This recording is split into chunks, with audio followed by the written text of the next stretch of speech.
You're listening to Systemic Era Podcast. The failure was designed.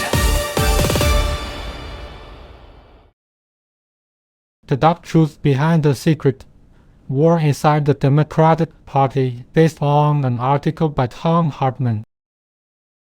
The smear is the point. What the story is actually about. Trump is trying to drag the conversation away from Epstein, Iran, Netanyahu, and the money he and his sons are making by laundering grievance through anti-left panic. The president helps by flattening progressive Democrats into cartoon radicals as if a stunt double and an elected member of Congress were the same political object. The framing is not confusion, it is political work. Power, not purity. The real institutional power in the story sits with Trump, the donor class, party leadership, and the media gatekeepers who decide which labels get treated as fact. Trump gets to throw communists around as a weapon. Corporate-backed Democrats get to define the acceptable range of serious politics. Cable lenders get to collapse the entire left edge of the party into whatever nonsense a Fox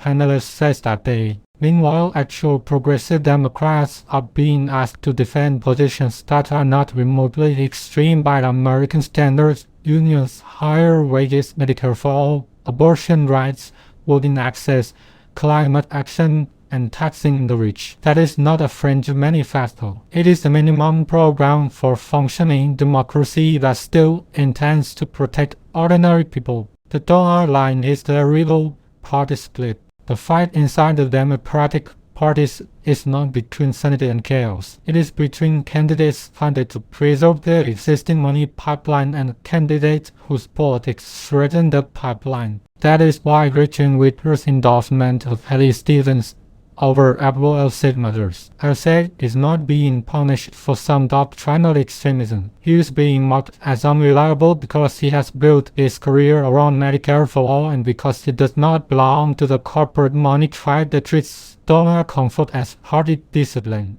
When Alsay says candidates funded the same way tend to stick together, he is not being political. He is describing class structure inside the party, the media's favorite trick. Dana Bash's question to Hakeem Jeffries did not merely misstate progressive politics. It repeated a right-wing template and handed it prestige by putting it on CNN. That is how misdirection works now, not by arguing with the truth, but by burying it under the fog of category errors. No-elected Democrats are not running on open borders. No, they are not running on abolishing the Senate. No, they are not uniformly campaigning to defund the police. The media loves pretending these are live democratic positions because it is easier than reporting what the party's actual voters and candidates are saying. It also saves the press from having to explain why the real conflict is over healthcare, wages, labor rights, taxation,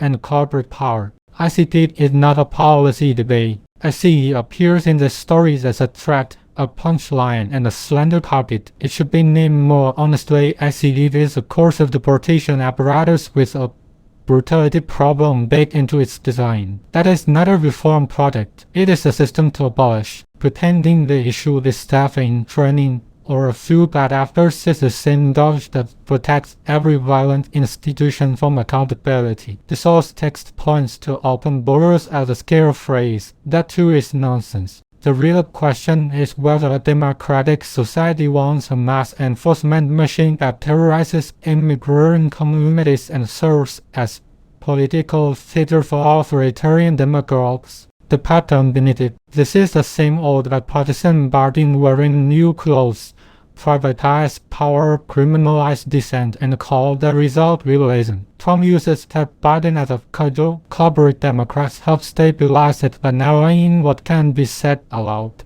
The media then packages the whole mess as a personality contest between the center and the left, which is a convenient way to avoid saying that the donor class is still setting the terms. The deeper story is not that progressives are too far left. It is that 45 years of neoliberal capture have made basic democratic demands sound radical to people paid to manage decline. The fight inside the Democratic parties is over whether it will remain an instrument of donor discipline or become a vehicle for material majority politics. That is the real choice. Everything else is staged smoke.